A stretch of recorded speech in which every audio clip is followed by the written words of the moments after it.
Babarruna ereiteko garaia iritsi da. Urtero ekainaren erdialdera, Tolosako Babarrunaren kofradiak Emeterio Arrese Parkean erein du babarruna.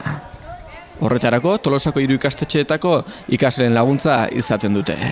Gaztetxoek babarruna ereiten denetik, platerera iristen den arteko prozesua ikusteko aukera izaten dute.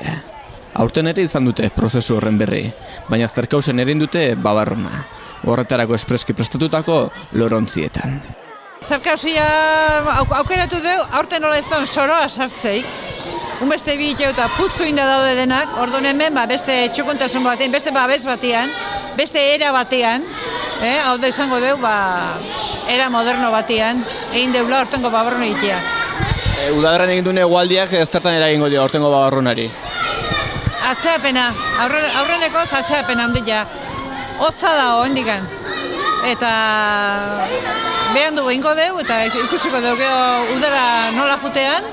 Udazkenen egualdi ona, egoizea eta lehorra behar dugu. Udara nintzaiola edi pixka bat, alea itxeko, gizentzeko eta itxeko, baina gero udazkenen egualdi ona eta lehorra.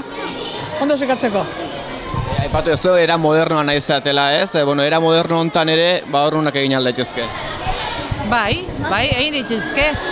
Zuzenian soruan hasi jiteko ordez, takotan egin eta gero aldatu. Lan gehiago da, baina horta ere bazazora aurreatu itxezu. Oso burubide ona dauzkate eta afizio ere bai eta gustu asentatu zaile egin deun modu hau.